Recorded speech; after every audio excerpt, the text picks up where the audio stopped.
వార్తల్లో సన్నబియ్యం ధరలు దిగొస్తున్నాయట. హోల్సేల్లో కిలోకు 10 నుంచి 15 రూపాయలు తగ్గిందట. రాష్ట్రంలో సన్నాల సాగు భారీగా పెరగడమే కారణం. 500 రూపాయల బోనస్తో సానుకూల ప్రభావం. సో కొంత సన్నబియ్యం పండిస్తే సన్నబియ్యానికి మాత్రమే 500 రూపాయల బోనస్ ఇస్తామని ప్రకటించడంతో చాలామంది సన్నబియ్యాన్ని పండించారు. రైతులు పండించిన కారణంగా మార్కెట్లో సన్నబియ్యం ఇది పెరిగిపోయింది. పండించిన వాళ్ళ దీంతో పెరిగిపోయింది. దాంతో మార్కెట్లో ఆ బియ్యం క్వాంటిటీ పెరిగి ధర తగ్గిందట. సన్నాల ధరలు ఇలా క్వింటాల్కు రూపాయల్లో. కానీ ఇప్పుడు నేను పోయి ఒక 25 కిలోల బ్యాగ్ కావాలంటే అంత పెద్దగా తగ్గినట్టు ఏం కనబడతలేదు కదా. రైతు, దళారీ, వినియోగదారుడు, ఈ మధ్యలో వ్యాపారస్తులు, ఈ మొత్తం ఈ ట్రాక్ మధ్యలో బాగుపడేది ఎవడు?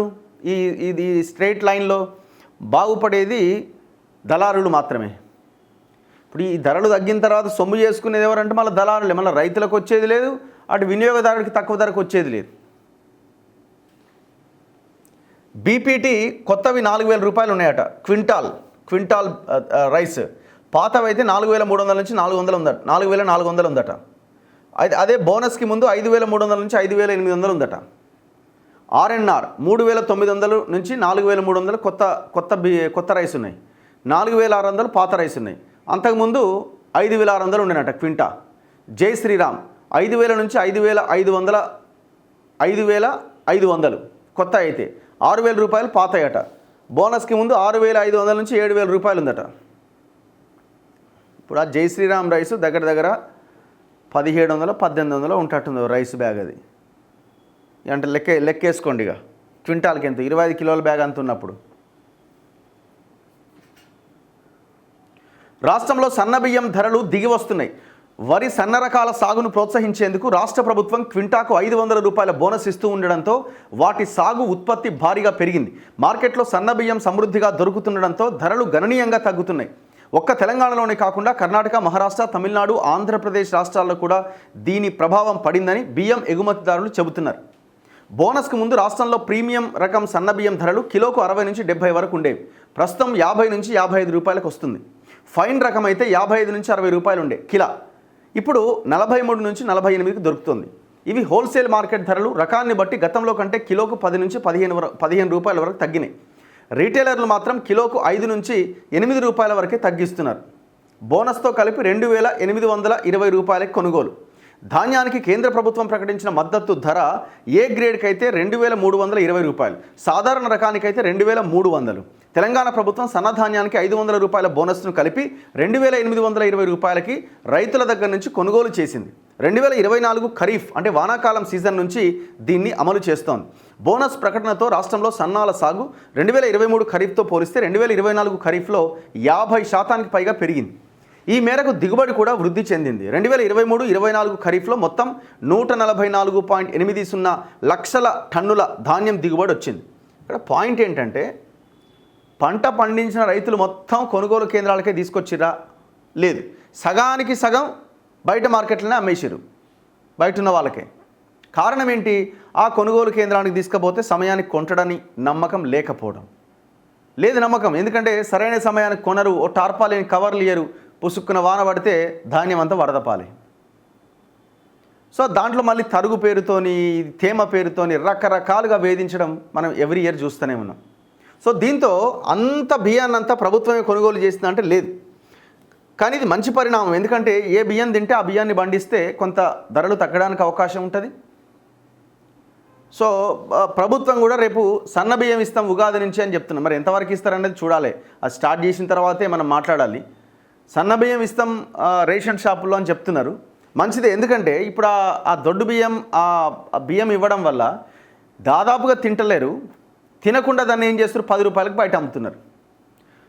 10 రూపాయలకు బయట కొని ఆ రైస్ని ఈ దొంగలి దళారులు, ఈ రాజకీయ నాయకులు అంతా కలిసి ఏం చేస్తారు, వేరే రాష్ట్రాలకు పోయి అమ్ముకుంటున్నారు. దాన్ని పెద్ద ఎత్తున సొమ్ము చేసుకుంటున్నారు. కేసులు అవుతున్నాయి. పెద్ద స్కామ్ అది తెలంగాణలో. ధాన్యం కొనుగోలు చేసిన ధాన్యం రైస్ మిల్లులకు ఇచ్చిన ఆ సిఎంఆర్ రైస్ విషయంలో జరుగుతున్న స్కామ్ ఎంతుందో, ఈ పీడిఎస్ రైస్ విషయంలో రేషన్ షాపుల ద్వారా తీసుకున్న రైస్ని 10 రూపాయలకి కొనుగోలు చేసి దాన్ని వేరే రాష్ట్రాలకు, విదేశాలకు తరలిస్తున్న స్కామ్ కూడా అంతే పెద్దది. 2024-25లో మొత్తం ధాన్యం దిగుబడి 145.56 లక్షల టన్నులు. ఇందులో సన్నధాన్యం 88 లక్షల టన్నులు, అయితే దొడ్డు ధాన్యం 57 లక్షల టన్నులు.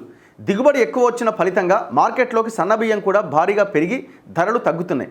ప్రతి సీజన్లో తెలంగాణ నుంచి పొరుగు రాష్ట్రాల మిల్లర్లు, వ్యాపారులు పెద్ద మొత్తంలో సన్నధాన్యాన్ని కొనుగోలు చేస్తుంటారు.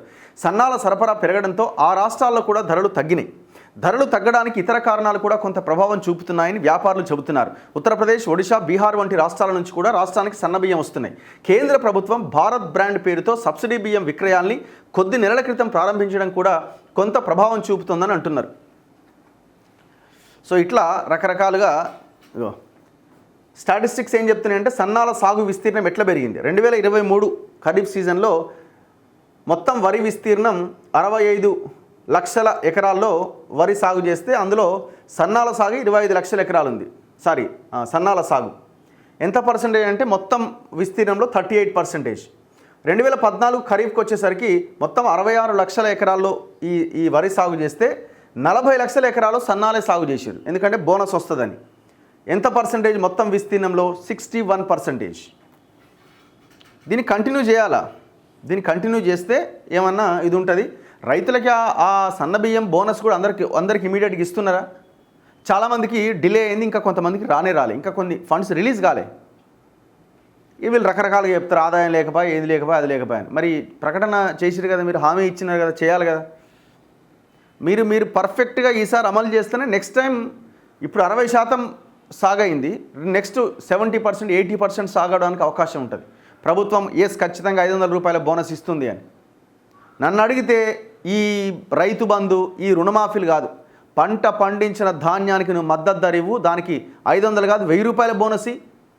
1000 రూపాయల బోనస్ అవసరమైతే ఈ అమౌంట్ అంతా తీసుకుపోయి అక్కడ ఇవ్వు. ఇక నీకు కౌలు రైతు, యజమాని అన్న తేడా లేదు, ఎవరు పంట పండిస్తే వాళ్ళకి ఆ డబ్బులు వెళ్ళిపోతాయి. సింపుల్. ఈ దమ్మున్న లీడర్ అయితే చేయగలుగుతాడు. దమ్మున్న లీడర్ అయితే అధికారం వస్తుందో పోతుందో తర్వాత సంగతి. ప్రజల్ని రైతు బంధు ఇవ్వలేదని జనాన్ని, ప్రతిపక్షాలు వాళ్ళని ఇబ్బంది పెట్టే ప్రయత్నం చేసినా నువ్వు ఒక 2 సంవత్సరాలు ఇంప్లిమెంట్ చేసుకుంటే ప్రజల చేతిలో డబ్బులు ఉంటాయి. నీకు రైతు బంధు ఎందుకు అడుగుతారు? ఒక రైతుకు నువ్వు ఒక 1000 రూపాయల బోనస్ ఇస్తే పంట మీద ఒక దీని మీద ఎన్ని అద్భుతాలు జరుగుతాయి. దమ్మున్న లీడర్ అయితే ఆ ప్రయోగం చేస్తాడు. ఏముంది, రైతు బంధు ఆపేస్తే మళ్ళీ ఎలక్షన్ల ఓట్లు పడేయేమో, రుణమాఫీ చేస్తేనే పడతాయి. ఈ తరహా పాలిటిక్స్ చేసే వాళ్ళకి ఇదంతా ఏం తెలుస్తుంది?